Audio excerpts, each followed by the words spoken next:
बिस्मिल्लाहिर्रहमानिर्रहीम। अस्सलामुअलैकुम dear students and dear viewers. आज जिस टॉपिक पर हम आपकी खिदमत में टॉपिक लेकर आए हैं बात करने के लिए, उस टॉपिक का नाम है difference between public limited company and private limited company.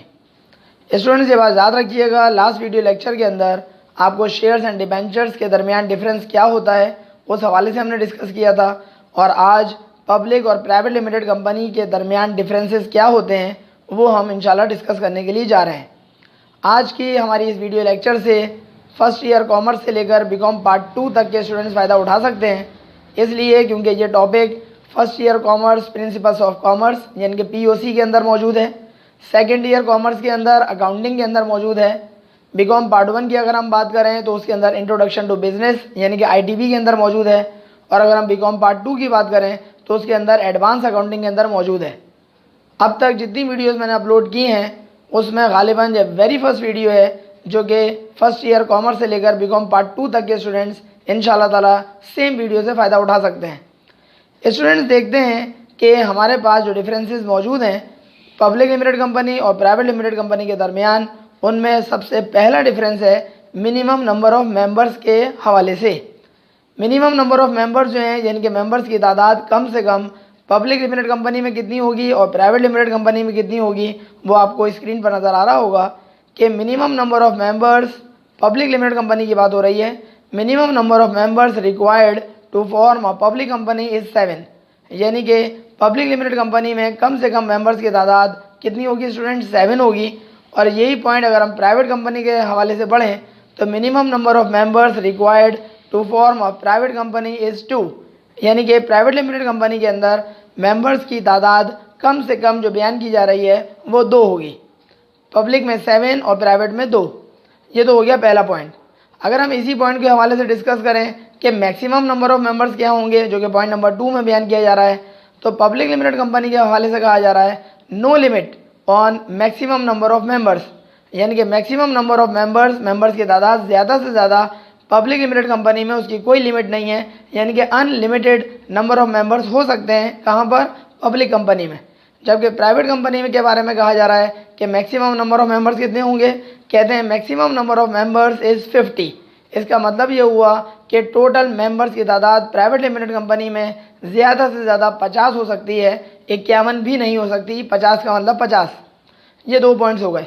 तीसरा पॉइंट है पब्लिक और प्राइवेट लिमिटेड कंपनी के दरमियान डिफरेंसेस के हवाले से कि उनका नाम क्या होगा, यानी कि नेम। पब्लिक लिमिटेड कंपनी के हवाले से कहते हैं the word limited is used at the end of the companies name, यानी कि किसी भी किस्म की अगर पब्लिक लिमिटेड कंपनी होगी तो उसके नाम के अंदर लाजमी तौर पर लफ्ज़ लिमिटेड इस्तेमाल किया जाएगा। और ये लफ्ज़ लिमिटेड जो इस्तेमाल किया जाता है हर किस्म की पब्लिक लिमिटेड कंपनी में वो उसका लाजमी हिस्सा है। अगर आप और करें जितने भी बैंक्स हैं जैसे कि Habib Bank Limited, Muslim Commercial Bank Limited, Allied Bank Limited, Habib Bank Limited, National Bank Limited इसको पूरा उसका नाम है, यूनाइटेड बैंक लिमिटेड, अगर आप और करें इन तमाम बैंकों के नामों में, अल्फला बैंक लिमिटेड, इन तमाम बैंकों के नामों में देखिए लफ्ज़ लिमिटेड आ रहा है। इस लफ्ज़ लिमिटेड को ज़रा समझने की कोशिश करें कि लफ्ज़ लिमिटेड क्यों इस्तेमाल किया जाता है इन पब्लिक लिमिटेड कंपनीज़ के नामों के साथ। तो उसकी बेसिक और बुनियादी वजह ये होती है कि जो liability in public limited companies की होती है वो कैसी होती है? लिमिटेड होती है, अनलिमिटेड नहीं होती। ये लिमिटेड लाइबिलिटी का क्या मतलब है? इसके हवाले से एक छोटी सी मिसाल देना चाहूँगा कि जैसा कि एक सोल प्रोप्राइटर है, यानी कि एक अकेला बंदा अगर अपना कारोबार रन कर रहा है या पार्टनरशिप बिजनेस के अंदर पार्टनर्स हैं, इनकी जो लाइबिलिटी होती है स्टूडेंट्स वो कैसी होती है? अनलिमिटेड लाइबिलिटी है। अनलिमिटेड का मतलब होता है कि इनकी लाइबिलिटी की कोई हद नहीं है। हद ना होने का क्या मतलब है कि अगर फ़र्ज़ करें इन्होंने कोई कर्ज़ा लिया हुआ है अपने बिज़नेस के अंदर और इनको फ़र्ज़ करें लॉसेस हो गए और लॉस होने की वजह से अब अपना ये कर्ज़ा अगर अदा नहीं कर पा रहे हैं, कौन? सोल प्रोप्राइटर अदा नहीं कर पा रहा है बेचारा, या पार्टनरशिप बिजनेस के अंदर पार्टनर्स अदा नहीं कर पा रहे हैं, तो फिर ऐसी सूरत में क्या होगा? ऐसी सूरत में ये होगा कि अगर सोल प्रोप्राइटर है और उसके कोई पर्सनल रिसोर्सेज हैं तो उसको बेचने की नौबत आ सकती है। जैसे कि उसका घर है, उसकी गाड़ी है, उसका कोई बैंक बैलेंस है, तो उसको पैसों को जो उसने कर्ज़ा लिया हुआ है वो अदा करने के लिए वो इन अपने जो एसेट्स हैं, प्रॉपर्टी है, उसको बेचने की नौबत उसके लिए आ सकती है। यही हाल पार्टनरशिप बिजनेस के अंदर है कि जो उसके पर्सनल रिसोर्सेज हैं, पर्सनल एसेट्स हैं, उसको भी बेचने की उसकी नौबत आ सकती है। लेकिन पब्लिक लिमिटेड कंपनी में स्टूडेंट्स ऐसा नहीं होता। पब्लिक लिमिटेड कंपनी में क्या होगा, लायबिलिटी सिर्फ और सिर्फ ऑर्गेनाइजेशन की हद तक महदूद है। जो ऑर्गेनाइजेशन के डायरेक्टर्स हैं, कंपनी के जो मालिकान हैं, उनके जो पर्सनल एसेट्स हैं, उनको बेचने की नौबत बिल्कुल भी नहीं आएगी अगर कंपनी के लॉसेस को बेयर करने के लिए कंपनी के पास पैसा नहीं हो तो। जबकि सोल प्रोप्राइटरशिप और पार्टनरशिप बिजनेस में क्या था कि उनके पर्सनल एसेट्स बेचने की नौबत आ सकती है। ये बेसिक फ़र्क होता है आपके पास सोल प्रोप्राइटरशिप के अंदर, पार्टनरशिप के अंदर, जो कि सेम है, और उसको अगर आप कंपेयर करें किस चीज़ से, पब्लिक लिमिटेड कंपनी से। तो जो नेम के हवाले से लफ्ज़ आया था, जुमला आया था, the word limited is used, word जो लिमिटेड है वो इस्तेमाल होगा at the end of the companies name, company के नाम के इख्तिताम पर। यही बात अगर हम प्राइवेट कंपनी के हवाले से करें तो देखें क्या लिखा हुआ है, the word private limited is used, ये लफ्ज़ प्राइवेट लिमिटेड इस्तेमाल होगा at the end of the companies name. इसका मतलब ये हुआ हर किस्म की जो प्राइवेट लिमिटेड कंपनी होती है उसके नाम में कभी आपने गौर किया होगा कि प्राइवेट लिमिटेड का लफ्ज़ इस्तेमाल किया जाता है। चौथा पॉइंट देखते हैं स्टूडेंट्स क्या लिखा हुआ है, कमेंसमेंट ऑफ बिजनेस। कमेंसमेंट का मतलब होता है शुरू करना, यानी कि बिजनेस को शुरू करना। पब्लिक लिमिटेड कंपनी कब शुरू कर सकती है देखते हैं, और प्राइवेट लिमिटेड कंपनी कब शुरू करती है उसके हवाले से देखते हैं।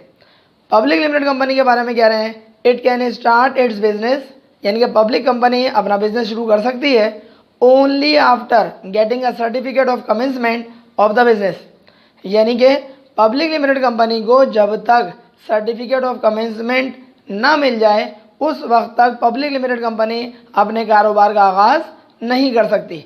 सिर्फ और सिर्फ पब्लिक लिमिटेड कंपनी अपने कारोबार का आगाज़ सिर्फ इसी सूरत में कर सकती है जब उसको सर्टिफिकेट ऑफ कमेंसमेंट मिल जाए। सर्टिफिकेट ऑफ कमेंसमेंट से क्या मुराद है, कमेंसमेंट कहते हैं स्टार्ट करना, बिज़नेस को शुरू करने का जो सर्टिफिकेट है, सनद जो है, जब उसको मिल जाएगी तभी वो अपने बिज़नेस को शुरू कर सकती है। कौन, पब्लिक। लेकिन प्राइवेट लिमिटेड कंपनी के बारे में क्या कह रहे हैं, it can commence its business, ये अपने बिजनेस को शुरू कर सकती है एज सून, वैसे ही, उतनी ही जल्दी, as it obtains certificate of incorporation, जैसे ही ये पब्लिक लिमिटेड कंपनी की बात नहीं हो रही बल्कि प्राइवेट की, जैसे ही ये private limited company certificate of incorporation हासिल कर लेती है वैसे ही ये अपने बिजनेस को शुरू कर सकती है। सर्टिफिकेट ऑफ इनकॉर्पोरेशन से मुराद क्या होगा स्टूडेंट्स, सर्टिफिकेट ऑफ रजिस्ट्रेशन भी आप इसको कह सकते हैं। यानी कि प्राइवेट लिमिटेड कंपनी जैसे ही अपने ऑर्गेनाइजेशन को, अपनी कंपनी को रजिस्टर करवाती है, इधर उसने रजिस्टर करवाया, इधर उसने सर्टिफिकेट हासिल किया, तो सर्टिफिकेट ऑफ इनकॉर्पोरेशन हासिल करते ही अपने बिजनेस का आगाज़ कर सकती है। कौन, प्राइवेट लिमिटेड कंपनी। स्टूडेंट्स अब हम पढ़ते हैं point number 5, invitation to public. Invitation to public का मतलब क्या होता है कि जो जनरल पब्लिक होती है, आम पब्लिक होती है, उसको इनवाइट किया जा सकता है किसकी जानिब से और किसकी जानिब से इनवाइट नहीं किया जा सकता, वो पॉइंट अब हम पढ़ने जा रहे हैं पॉइंट नंबर 5 में। इन्विटेशन टू पब्लिक के हवाले से जो पब्लिक लिमिटेड कंपनी का पॉइंट है वो पढ़ते हैं पहले, कि it invites public to subscribe to its shares, यानी कि पब्लिक लिमिटेड कंपनी आम पब्लिक को, आम जनता को इनवाइट कर सकती है, मदऊ कर सकती है, किस हवाले से, कि वो यानी कि आम पब्लिक उसके शेयर्स को ख़रीद ले, सब्सक्राइब कर ले, यानी कि आसान अल्फाज में उसको ख़रीद ले। कौन बेच रहा है स्टूडेंट्स, पब्लिक लिमिटेड कंपनी बेच रही है। किसको बेच रही है, आम पब्लिक को बेच रही है। कौन इनवाइट कर रहा है, पब्लिक लिमिटेड कंपनी इनवाइट कर रही है। किसको इनवाइट कर रही है, आम पब्लिक को इनवाइट कर रही है। क्या इनवाइट कर रही है कि जनाब पब्लिक लिमिटेड कंपनी कह रही है कि उसके शेयर्स को आम पब्लिक खरीद सकती है, जिसका पूरा एक प्रोसीजर है, और वो प्रोसीजर इंशाल्लाह ताला किसी और वीडियो के अंदर आपको तफसील से इंशाल्लाह बताने की कोशिश करेंगे। प्राइवेट लिमिटेड कंपनी के हवाले से देखें क्या लिखा है, it cannot invite public to subscribe to its shares, यानी कि प्राइवेट लिमिटेड कंपनी किसी भी सूरत में आम अफराद को अपनी कंपनी के शेयर्स ख़रीदने के हवाले से इन्विटेशन नहीं दे सकती। ये इन्विटेशन का हक़ स्टूडेंट्स किसको है, सिर्फ और सिर्फ पब्लिक लिमिटेड कंपनी को है कि पब्लिक लिमिटेड कंपनी आम अफराद से शेयर्स ख़रीदने के लिए उनको इनवाइट कर सकती है, जबकि प्राइवेट लिमिटेड कंपनी को यह हक़ हासिल नहीं है। नेक्स्ट पॉइंट है पॉइंट नंबर 6, उसमें कह रहे हैं ट्रांसफ़र ऑफ शेयर्स जो है क्या उसको मुंतकिल किया जा सकता है या नहीं किया जा सकता। देखते हैं प्राइवेट लिमिटेड कंपनी के बारे में क्या कह रहे हैं और पब्लिक के बारे में क्या कह रहे हैं। पहले हम बात करते हैं पब्लिक लिमिटेड कंपनी के हवाले से। कहते हैं पब्लिक लिमिटेड कंपनी में देयर इज़ नो रेस्ट्रिक्शन, कोई पाबंदी नहीं है on transfer of its shares. अगर पब्लिक लिमिटेड कंपनी का कोई भी शेयर होल्डर अपने शेयर्स को ट्रांसफ़र करना चाह रहा है, देना चाह रहा है किसी दूसरे बंदे को, और किसी दूसरे बंदे को शेयर होल्डर बनाना चाह रहा है, तो ऐसी सूरत में उसको किसी भी किस्म की कोई पाबंदी नहीं है। जबकि प्राइवेट लिमिटेड कंपनी में क्या होगा, there is restriction on the transfer of shares. क्या मतलब, ट्रांसफ़र ऑफ इट्स शेयर्स, इसका मतलब शेयर्स जो हैं जिस बंदे के नाम हैं वो बआसानी अपने शेयर्स को किसी दूसरे बंदे को ट्रांसफ़र नहीं कर सकता। कहाँ पर, प्राइवेट लिमिटेड कंपनी में।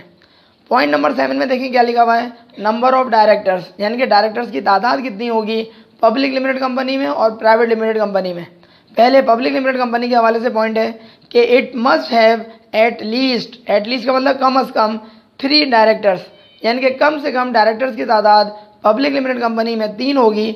जबकि प्राइवेट लिमिटेड कंपनी के बारे में कहा जा रहा है कि it must have at least 2 directors, यानी कि प्राइवेट लिमिटेड कंपनी में डायरेक्टर्स की कम से कम तादाद कितनी होगी, 2 होगी।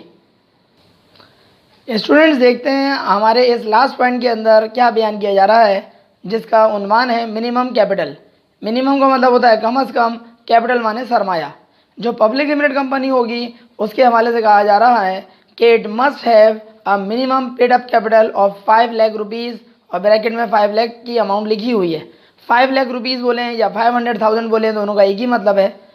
प्राइवेट लिमिटेड कंपनी के अंदर सिचुएशन कुछ और है, लेकिन पब्लिक लिमिटेड कंपनी के अंदर देखिएगा कि कम अज़ कम जो मिनिमम पेड अप कैपिटल है, मिनिमम शेयर्स कैपिटल है, वो कितना बयान किया जा रहा है, 5 लाख रुपए होना चाहिए। कहाँ पर, आपके पब्लिक लिमिटेड कंपनी में। जबकि प्राइवेट लिमिटेड कंपनी के हवाले से इसी पॉइंट के बारे में क्या कहा जा रहा है, it must have a minimum paid up capital of 100,000, यानी कि 1 लाख रुपए।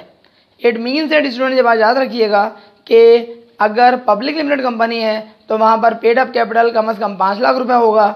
जबकि प्राइवेट लिमिटेड कंपनी के अंदर इसी पेड अप कैपिटल की कम से कम तादाद, कम से कम जो अमाउंट है वो कितनी होनी चाहिए, 1 लाख रुपए होनी चाहिए।